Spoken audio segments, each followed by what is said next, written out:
required or clearance para nang sa gayon na ma-clarify or malaman nila na may dati ka na palang nautangan ang cooperatives attorney?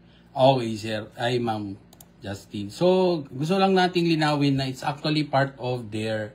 Mike, attorney po, naka-close po ata yung mic. Okay. Okay, ma'am. So, gusto nating linawin na actually that is part of the credit policy of a particular cooperative or financial institution. So, doon pa lang kasi sa initial engagement mo with that cooperative, so definitely meron yang pinapapirmahan na agreement wherein they will be allowed to conduct investigation, particularly credit investigation sa inyo po. So ngayon, with that agreement na you allowed them to conduct investigation, so yon yung of course they will this cooperative now will also ask assistance of other cooperatives pertaining to a particular loan applicant in their cooperative. So, ganun yung ginagawa. And of course, meron ding tinatawag tayong court checkings. So, when you say court checkings, you allowed, okay, that cooperative where you are applying for a loan na mag-conduct sila ng court checking. So, doon naman sa court, syempre, meron kang record doon. Lalo na kung meron ng small claims that were filed against you, di ba?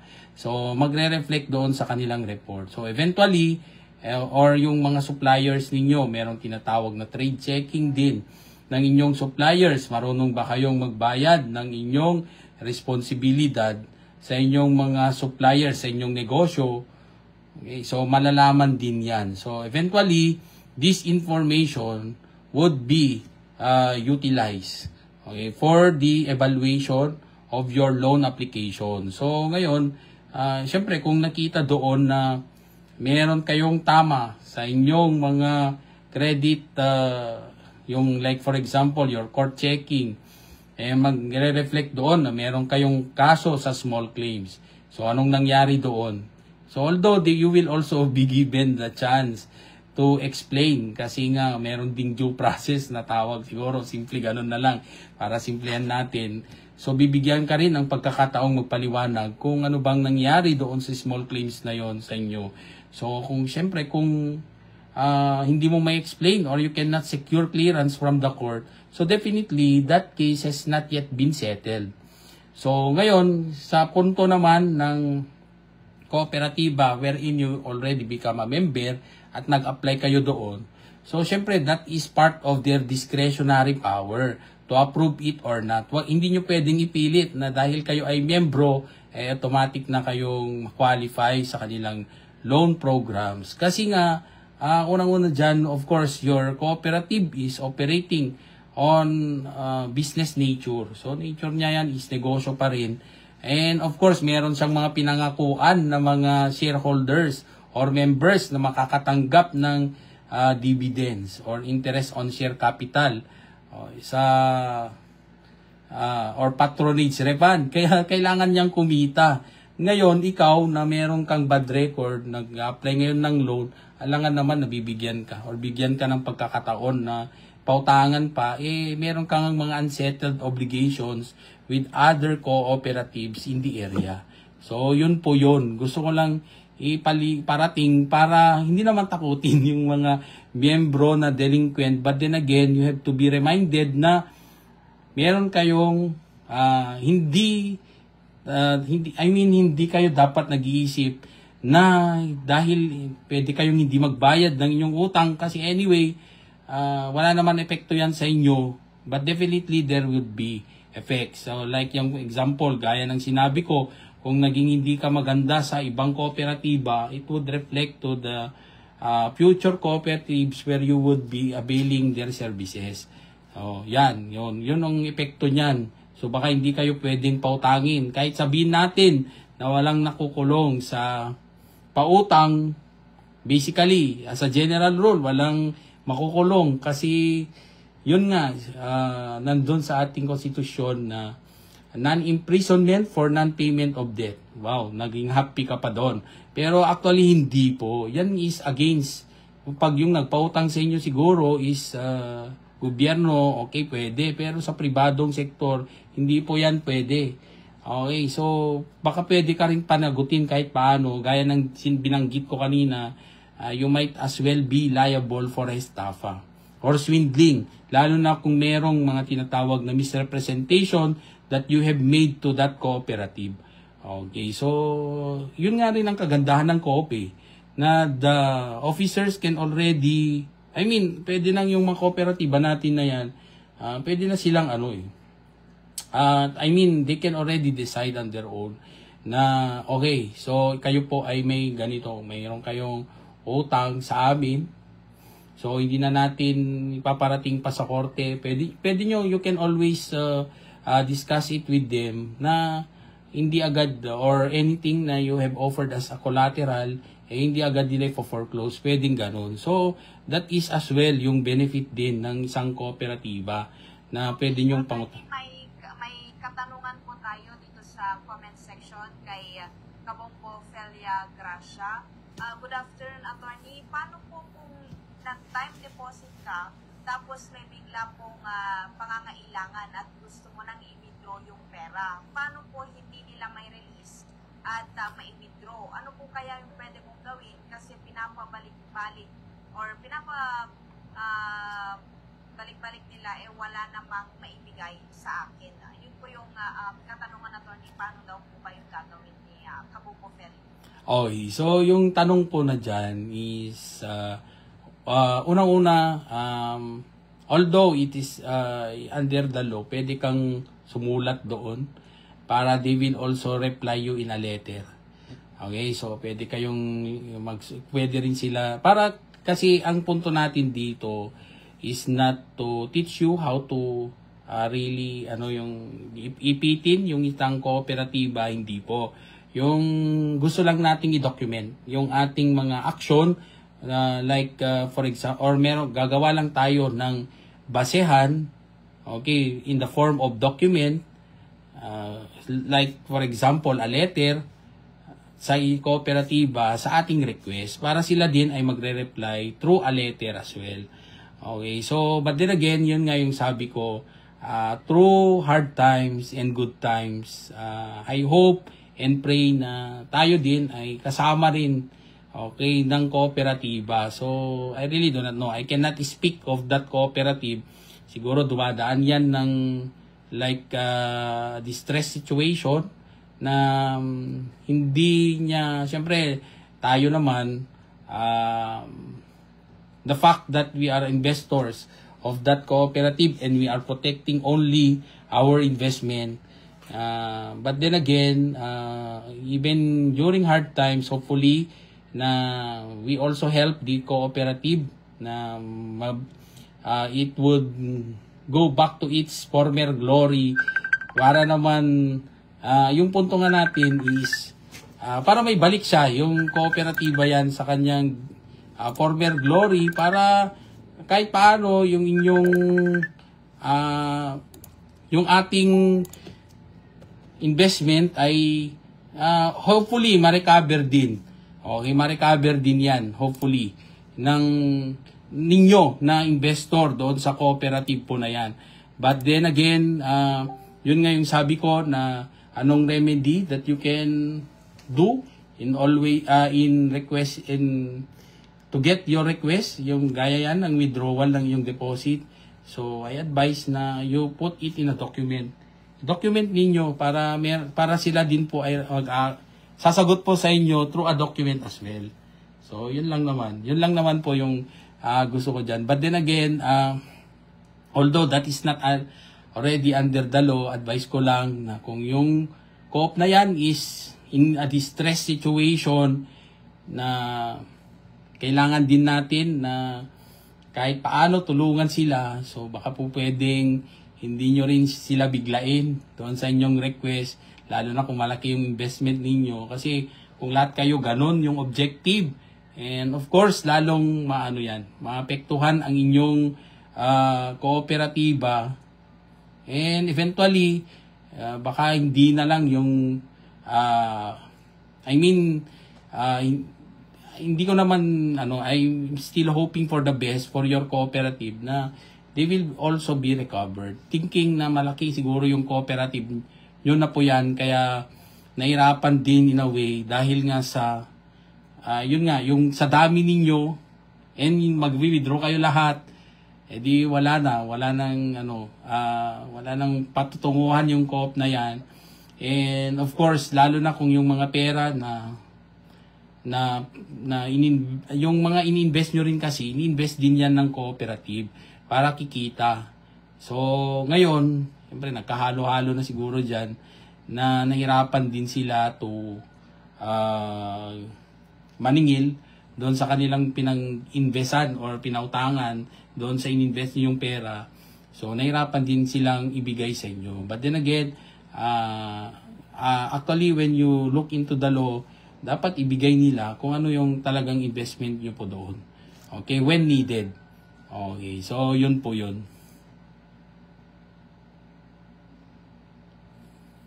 Okay, so attorney, yung iba, nasabi nyo na wala namang kinukulong kapag hindi nakakabayad ng utang. Pero yung ibang kooperatiba, attorney, may mga iba't ibang klase, may mga pang-agriculture ata, and then may mga for hospitalization na cooperative na yun yung gagamitin, or pang farmers, yung mga may mga ganon na attorney na kooperatiba, ano po yung usually na nagagamit or sinasabi nating nangyayari ngayon regarding po sa mga cooperatives? Ano po yung mas usual na ginagamit? Credits po ba? Or sa mga magsasaka doon naman po sa farmers cooperative at mga yung ibang cooperatives pa na pwedeng applyan ng mga tagapakinig na rin? Kasi may mga ibang cooperatives, attorney, na hindi alam ng marami.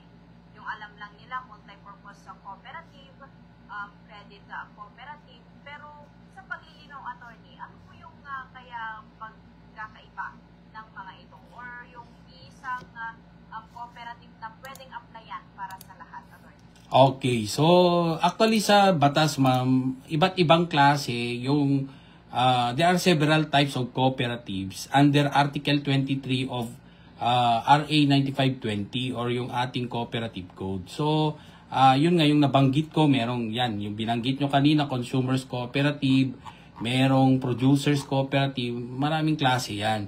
But then again, yung kasing mga cooperatives natin dito sa Ilocos are actually multi-purpose cooperative. So, depende po yan kung ano po ang nakalagay sa kanilang articles of cooperation. Kaya yung mga cooperatives na nag-engage na sa iba't ibang klaseng activities, ina-amend lang nila yung kanilang cooperative, yung articles nila para to accommodate other business activities. Like, for example, gusto ko nang magnegosyo ng shrimp production. Dati nagpapautang lang sila.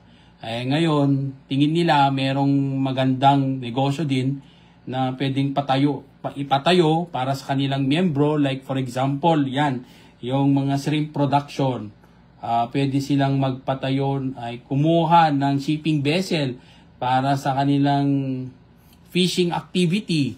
So, ang gagawin lang naman nila is, yun nga, yung gagawa lang sila ng amendments sa kanilang articles of cooperation, and of course, they can already do that business activity. So, tayo naman, kapag MPC yan, all-encompassing, lahat ng mga other business activities, as long as it is not contrary to morals, good customs, okay, or contrary to law, pwede nilang pasukan. Okay, so yan naman yung ating pinaka-general rule dyan na susundin. So, then again, but basically, when you talk about co-ops, nag-start yan as credit co-ops.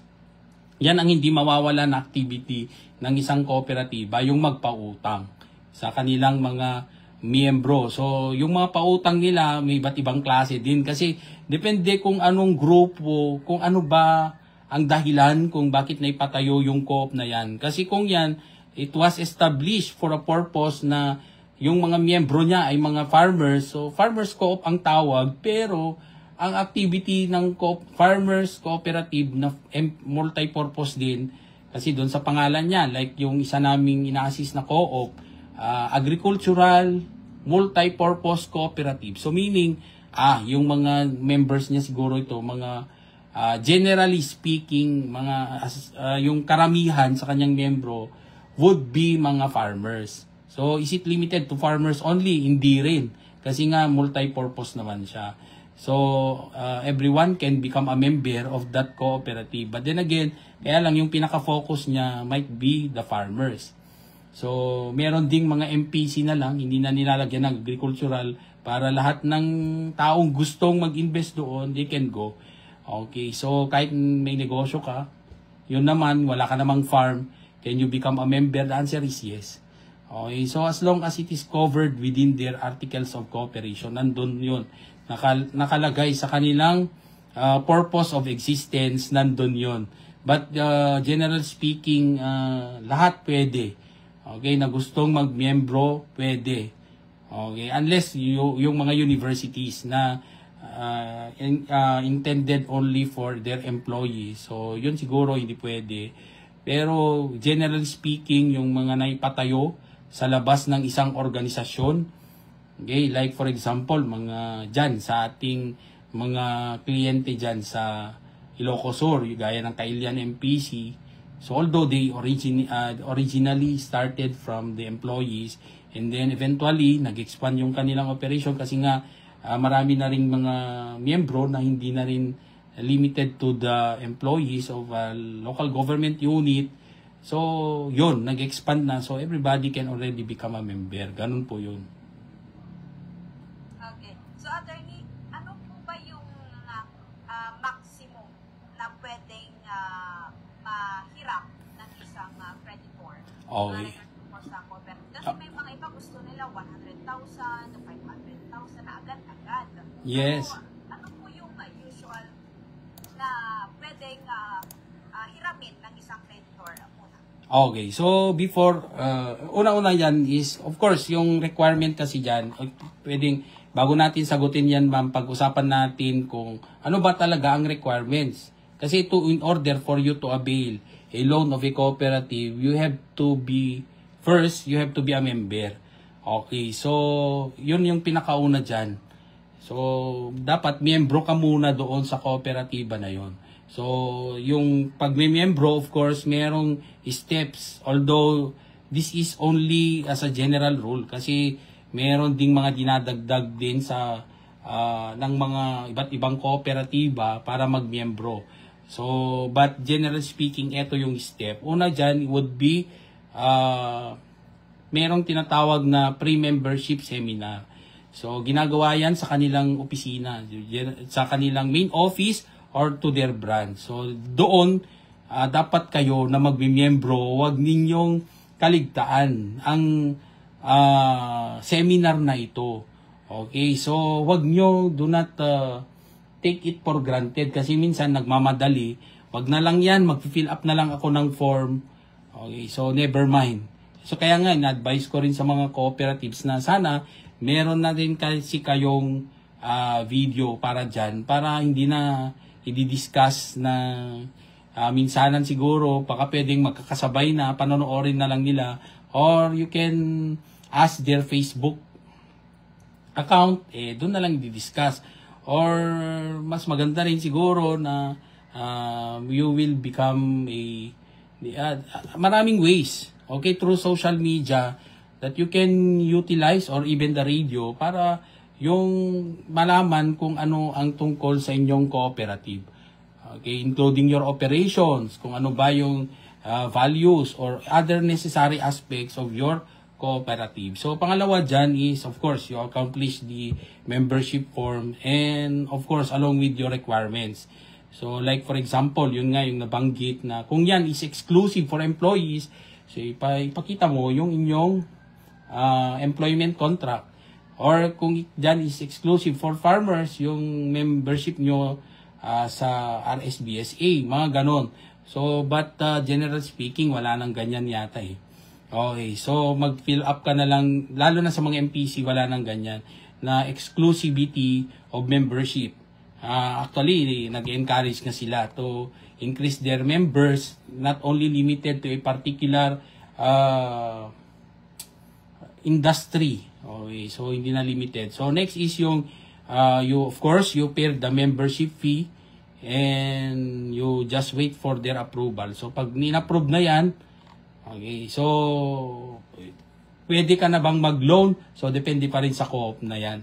Kung kahit na wala ka bang credit or merong sigurong depende na kasi sa co-op, baka pwede namang agad ng pautangin kanila kasi yung missing lang is that you are not yet a member. So yun po yun. So ngayon ang tanong, okay, member ka na.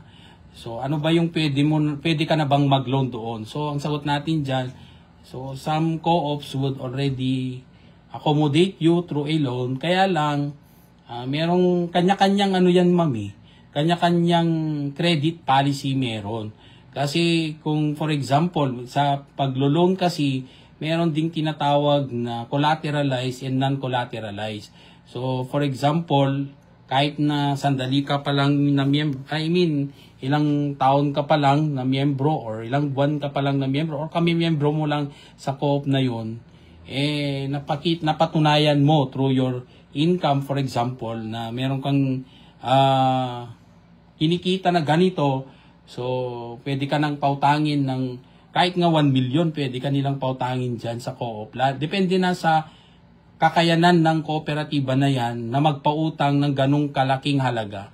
Okay, so ang basihan dyan would become, of course, you are a member or yung inyong kita through your income tax return or your financial statement, titingnan yon.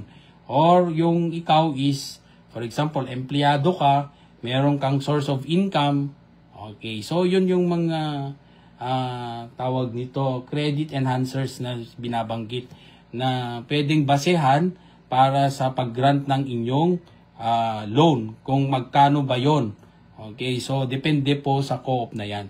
Kung magkano ang pwede nilang i-extend sa inyo. Depende naman kasi may mga co-op na naglalagay na mismo sa kanilang credit guidelines kung magkano lang ang pwede nilang ipautang sa miyembro. But generally speaking, kahit magkano yan, pwede nilang i-extend as long as makikita nila na maganda ang inyong credit standing, kikita nila yung source of repayment maganda, at you can truly prove na meron kayong kakayanang magbayad.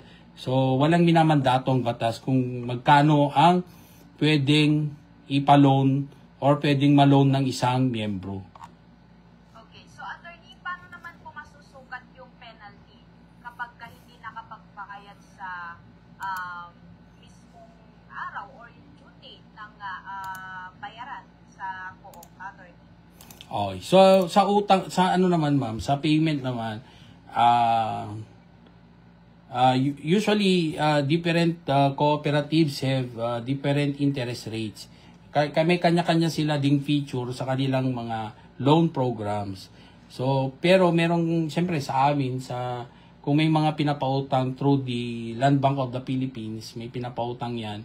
Merong minamandato na interest lang na pwede nilang singilin sa kanilang mga miyembro.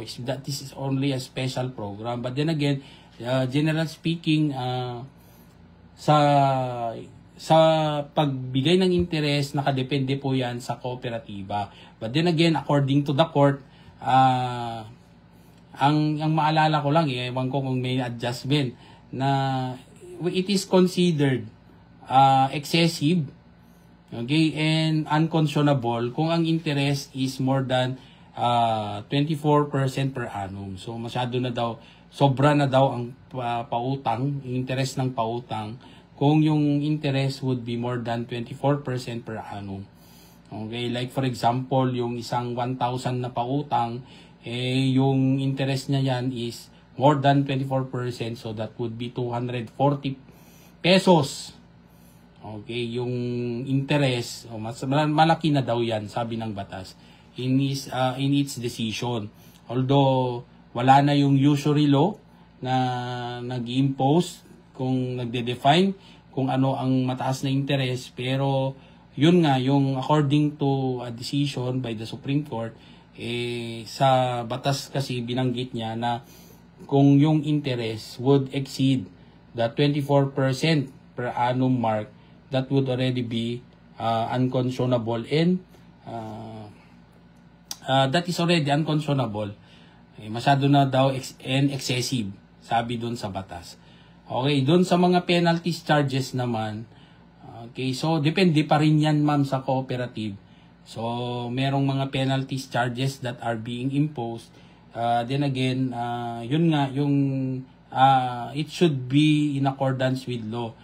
So, nabanggit na natin yung, kasi kung mga penalties charges naman kasi, because of non-payment, yun ang dahilan. So, meron, syempre kung non-payment yan, dagdag doon sa interest, yung penalties charges. So, depende rin sa mga kooperatiba yan, but in practice, it is actually, if I'm not mistaken, 24% din. Okay, of the 24%, okay, yung kanilang standard na penalties charges. So, depende dyan sa mga kooperatiba if they would offer a more favorable penalties charges sa kanilang mga borrowers. So, yun naman yun. Kaya lang, yung sabi ko, ang kagandahan sa mga kooperatiba is pwede mong, kasi yung decision yan would depend upon the yung mga officers ng cooperatives or miyembro ng kanilang credit committee or management committee who are approving or denying a loan. So ngayon, may mga halimbawa, merong mga circumstances beyond your control that have affected your operations in your business, like yung isang farmer. So nabagyo na yung kanyang sinasakang lupa. So, ngayon, syempre, of course, kung binagyo yan, hindi yan makapagbayad. So, what would the cooperative do? Or what would the farmer do in order to resolve that problem? Na hindi siya makapagbayad dahil nga sa merong bagyo na nangyari. So, they can always negotiate with their respective. Yun din ang kagandahan kasi kayo-karuyo lang din eh. Ikaw as a member is also an owner of that cooperative. Ngayon, but then again, it will not also excuse you from not paying kasi it would also be unfair for the others na nagbabayad ng gusto na ikaw na delinquente will not be penalized. So, yun naman. But then again, gaya ng sinabi ko, may justification yan na hindi kayo makapagbayad. So, you just have to ang action siguro na pwede nyong gawin is to go to the nearest branch or office. You prepare a simple letter request and of course your explanation for not being able to pay your loan on time. Hindi naman ibig sabihin na dahil sa may nangyari na hindi na kayo magbabayad, hindi naman. Okay, so hindi naman pwede yun kasi syempre meron din kahit paano may nawala yan sa sa co-op na yan. Kasi nga yung kanilang pinapautang sa inyo ay siyempre galing din sa pera ng mga miyembro.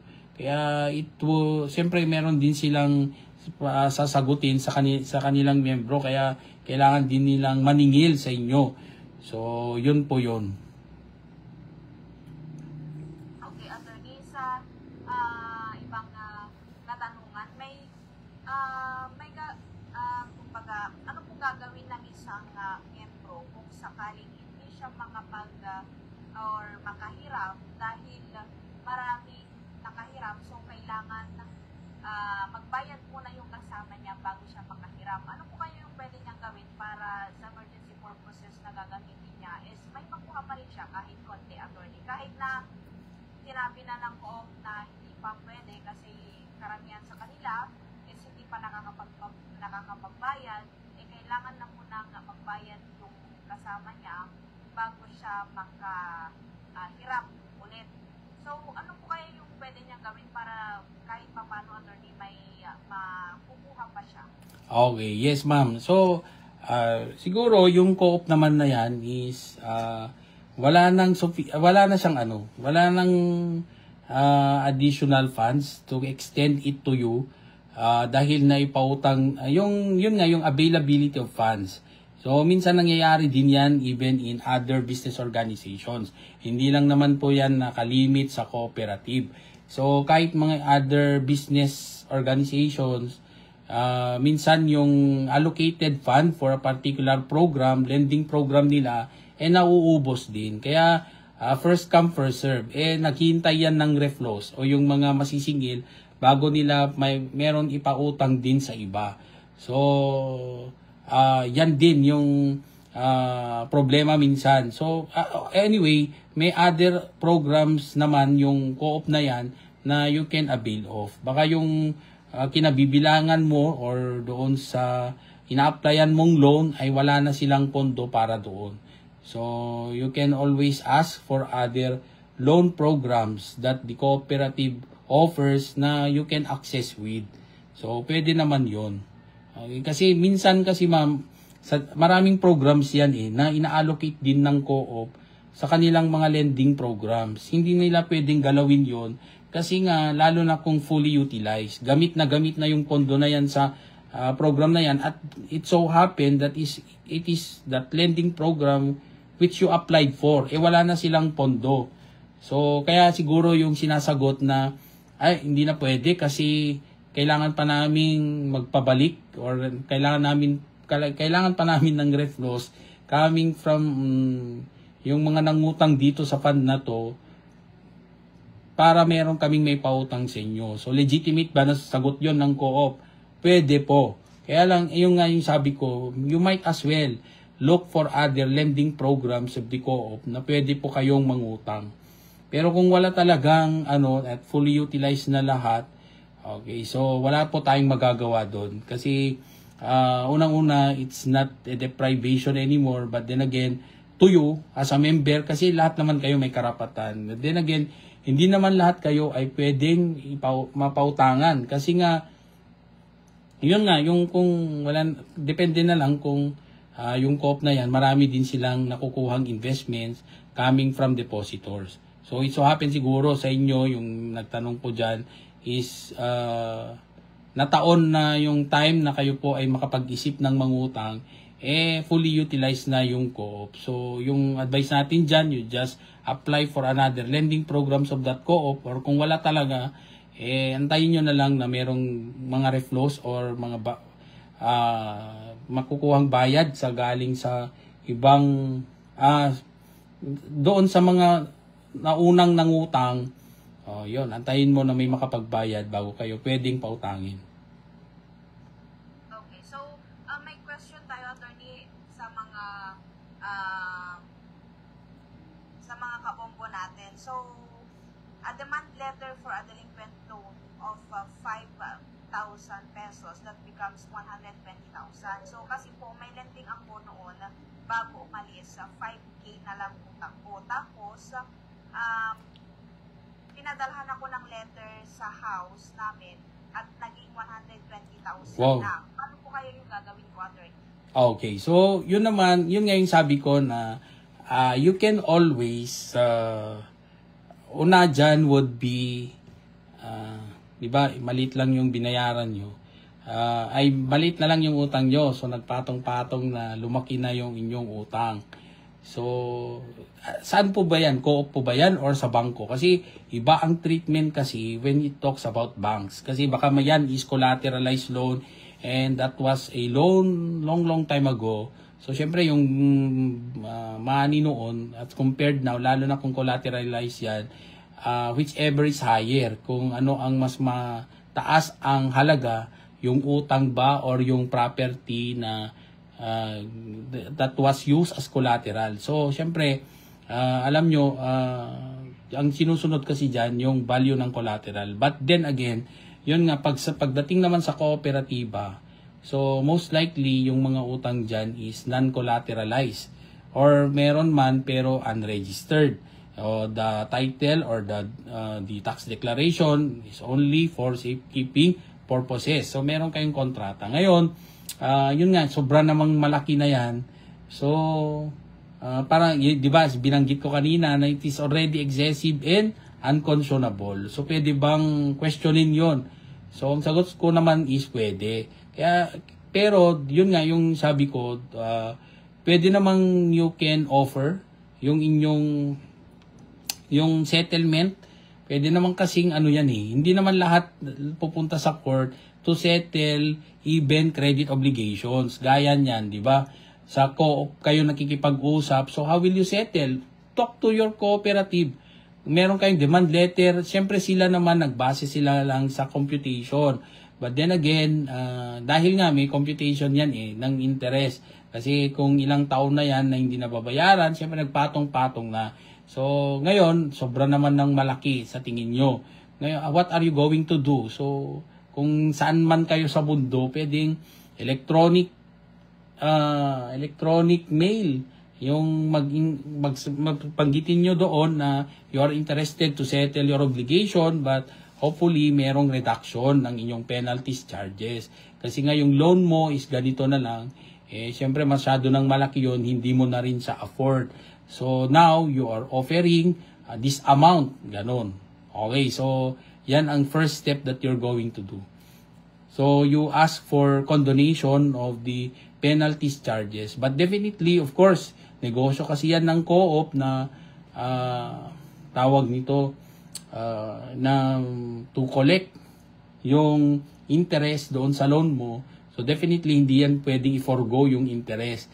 Siguro ang pwede nilang i-forgo dyan is yung condonation of penalties charges. Pero I think yung gagawin lang dyan would be to reduce that penalties charges. Kasi ano pang gamit ng penalties charges kung i-condone din lang lahat.